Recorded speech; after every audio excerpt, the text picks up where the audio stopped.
Welcome back to the Wise Practice Podcast. Thank you so much for being here with me today. I'm looking forward to jumping into this episode because I've never really talked about writing a book because I've actually never done it before till now. And I have always asked people, tell me what it's like. Where did you publish it? How did you write it? And all those questions.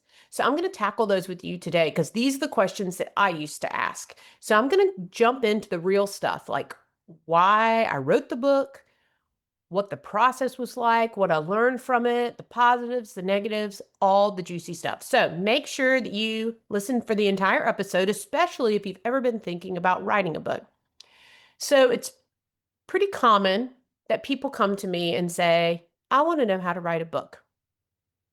And I have some things that I definitely want you to be thinking about before you do so. So it's important that you consider your why, the process, and how to go about it. And we're going to talk about each of those things today. So before I share about my experience, I want to be clear here. I actually didn't really realize I was writing a book until I'd already done it. I know that sounds kind of crazy, but the beginning of this book was years ago. I've always really enjoyed writing. I like to journal. I like writing the emails that I send to you every week. And this book was a little bit of that process and that writing that had come about for a very long time as God was doing work within me as a practice owner. So I think it's really important when you start thinking about writing a book, you've got to have a why behind why you're writing it. So the thoughts, the things that were within me, these were things that God was already doing in my heart for quite some time. And so that inspired my why behind this book because God had done a work in me and I wanted to talk about that. I wanted to help you on your practice journey. And as I'm always telling you on this podcast, so much of the work we do is really about God's work in us, right? You're going to get this book and you're going to read it and it's going to be helpful to you. But more than anything, it changed me writing it, right? So that is part of the why behind the book. I can tell you that writing a book is a lot of work. So you better have a passion behind it when you write it. It is time consuming. It fills your space in your mind.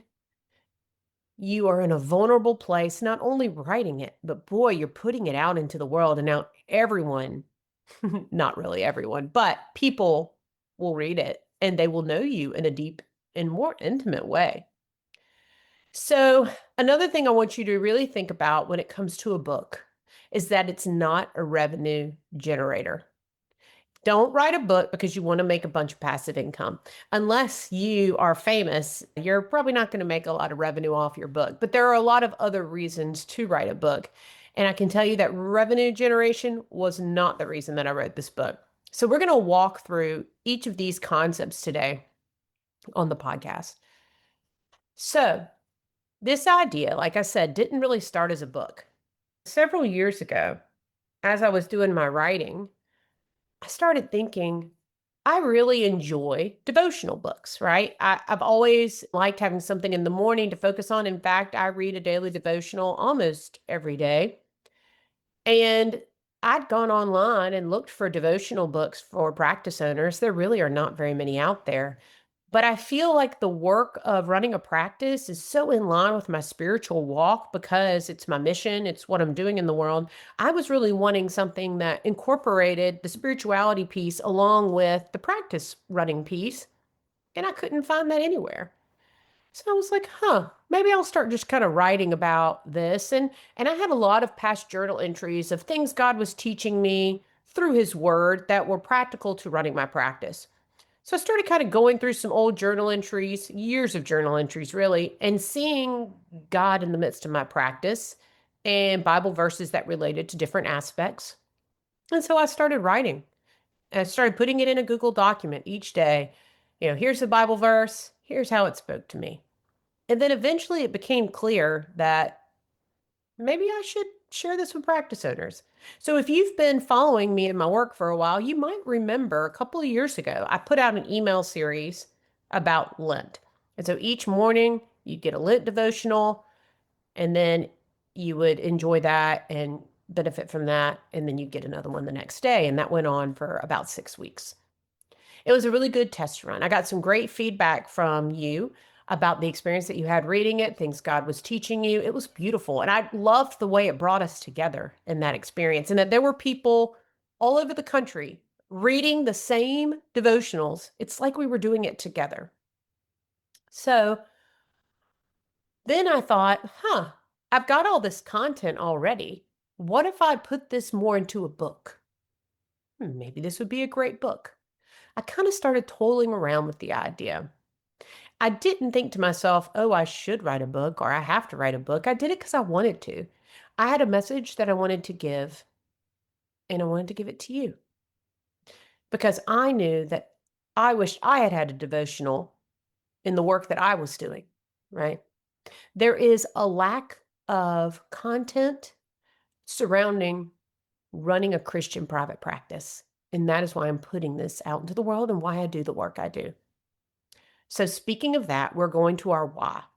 Like I said, you've got to have a why behind what you're doing, or you're never going to make it to the end because it is really hard to do a book. I mean, it's hard to do lots of things. So, we've got to have a passion behind it.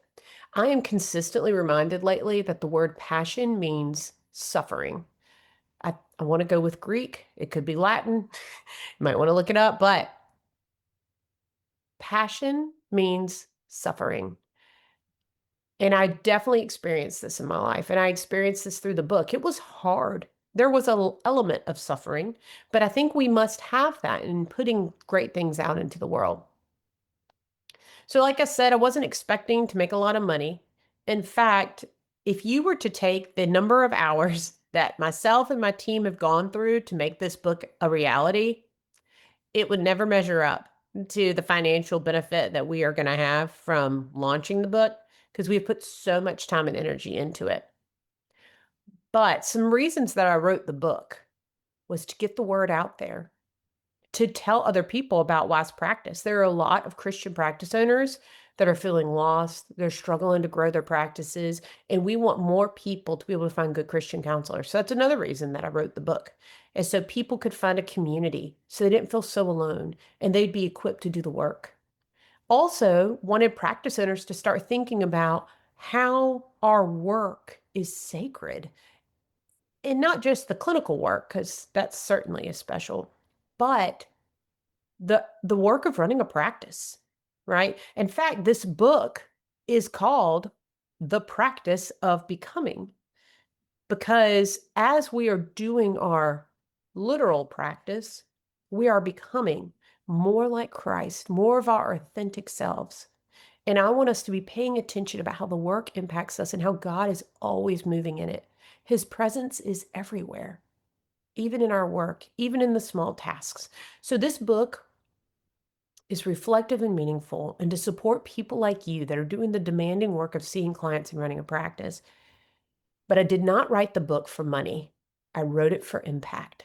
So as I kind of look back over the past few months, really years, I've always wanted to write a book. It just seemed like a fun thing to do.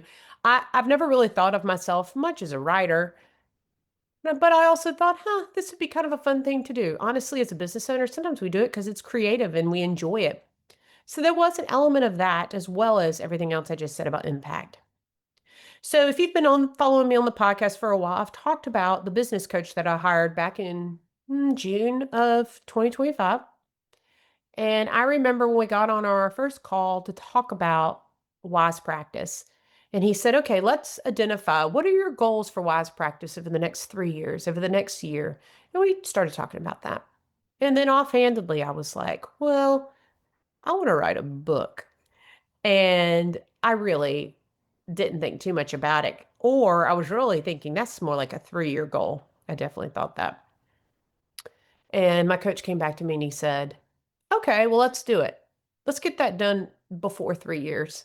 And of course, I'm kind of rolling my eyes. Yeah, that sounds nice. That's not happening, right? But it happened way sooner than I ever thought it was going to. And at the time when he told me we're going to do it, I was like, I don't even know what I would have. The idea of this Lent devotional book wasn't even on my radar. But then over time, that idea came to me and I was like, huh, that's an idea. I already have so much content on this, which, by the way, many of you that are thinking about writing a book, you probably already have lots of content out there in different formats.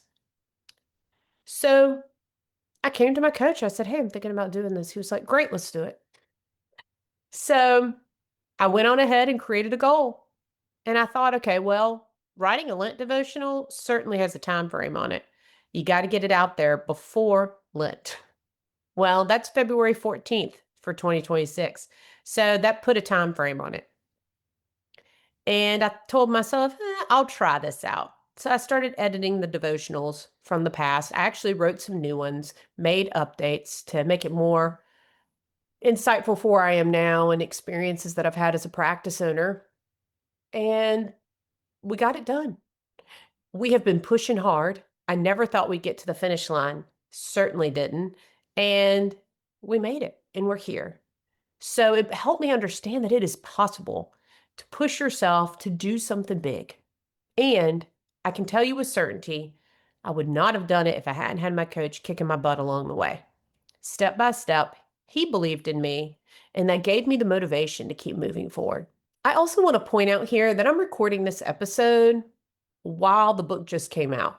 And when I was looking at podcasting, I thought to myself, do I need to wait until I know the outcome of this?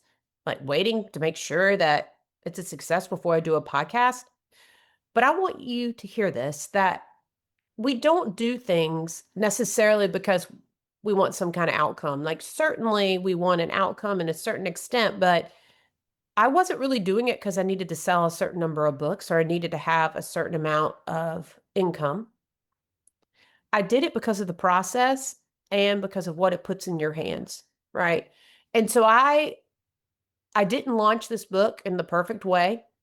I didn't do a podcast interview series like people do, or send books to people in advance, or do a bunch of other things to help launch a book. I didn't hire a publisher. I had to let go of perfection.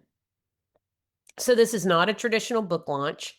In fact, most people don't even know I wrote a book, and they're going to find out on the release date of the book. And that's okay, right? Because I'm not in it for the perfection. I'm in it to put something out into the world. And I think as practice owners, and therapists, we become perfectionists. And I want you to let go of that because it's keeping you from doing big things in the world. So what I learned through this process is that when you put something into the world, it doesn't have to be perfect. It just needs to be. It just needs to exist and have presence.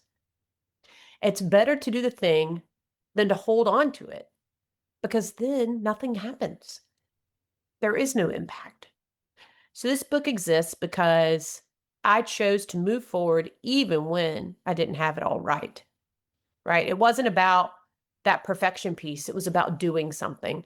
And now I know how to do it and I can try to do it again. Actually, I feel certain I will do it again. I guess it'll be when my coach comes back to me and tells me it's time to write another book. Right? So let's talk about some of these practical realities because I didn't even know some of this existed before I started thinking about writing a book. So you can self-publish on Amazon. I had heard that before, didn't really understand it. It's actually a lot easier and harder than I thought it was going to be. So one thing about Amazon is it will print the book for the person when they purchase it. So I know that can feel a little confusing. It was something I didn't quite understand, but when you go online to buy my book, it will print it specifically for you and send it to you. So I think that's kind of cool. You don't have to like mass produce it or mass purchase it or anything like that if you go through Amazon. And, in my mind, I'm like, wow, I can just like put a book together and put it on Amazon and now I'm a published author. Yes, you can, which is really great. Maybe a little scary that people can just put stuff out there, but it's also really wonderful. You can do the printed version or Kindle version. So you've got options there. You price it the way you want to price it. And now you do create all your content, obviously, but you also create images to go along with the book and things like that.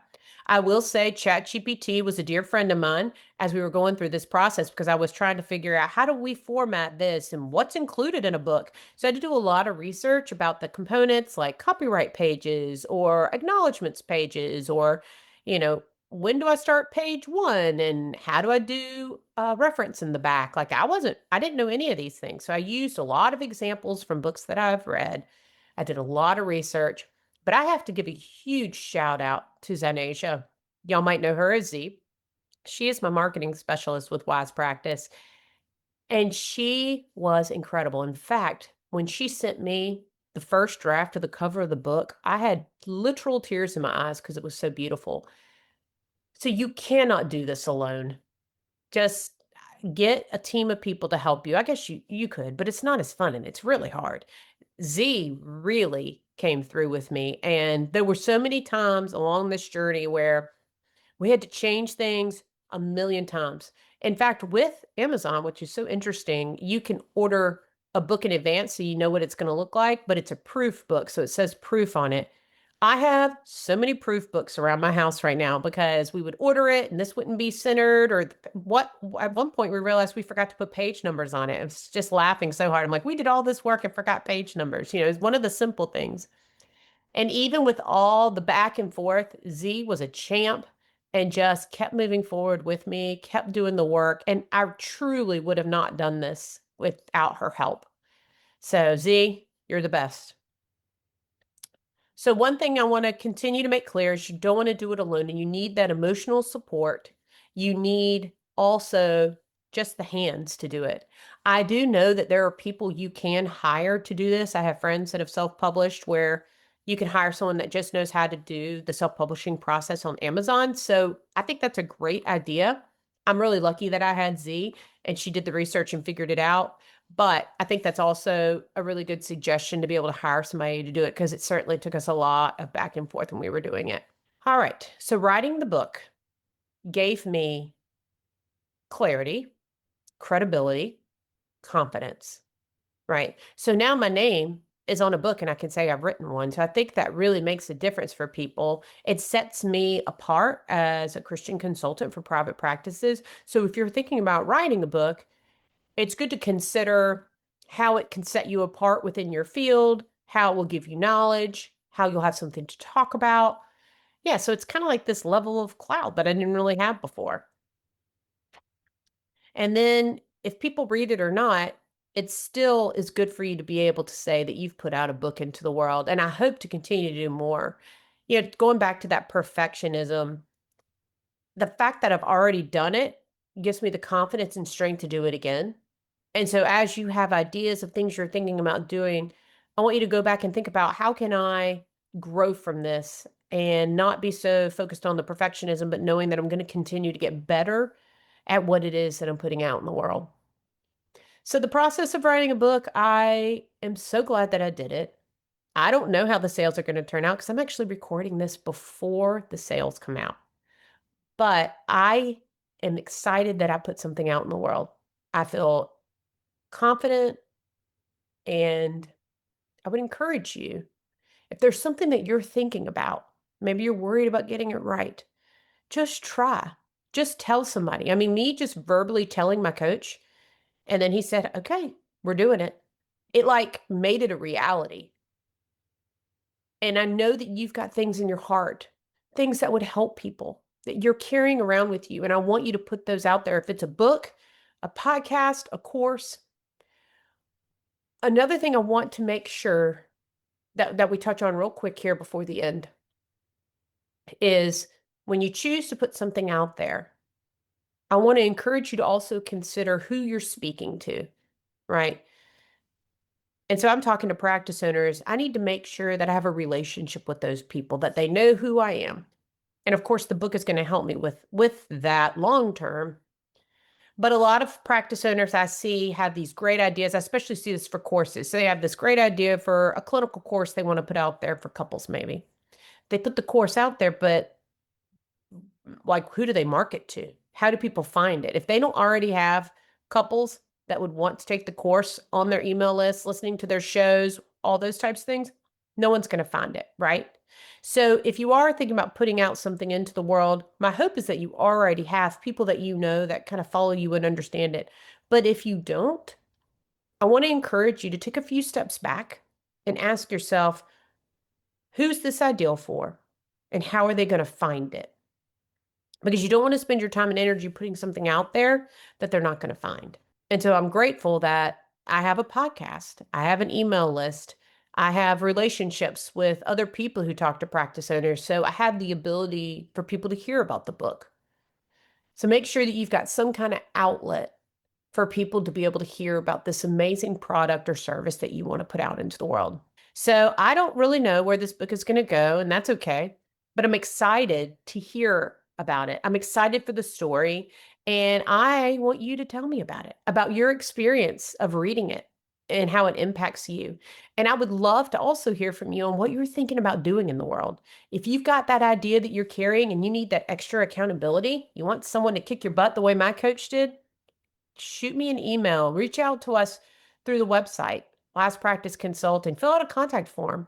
We would love to follow up with you and maybe do some coaching with you. If you're thinking about writing a book and you would like some help along the way, I would love to help you with that. Reach out to us. It is about being faithful with what God's put in your heart. And I know you feel called to these things.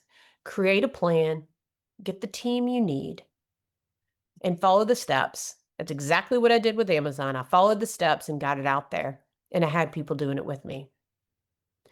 So before we close up here today, as you've been hearing me talk about writing a book, the Lent devotional, The Practice of Becoming, is now available on Amazon. So if you're looking for a thoughtful grounding companion for the Lenten season, please head to Amazon and get the book, or head to the show notes and grab the link. Thank you so much. Over the next 2 weeks, as we get close to Lent, we're going to be exploring what Lent is and how we embrace it as practice owners. So stay tuned for the next 2 episodes, and thanks for hanging out with me today.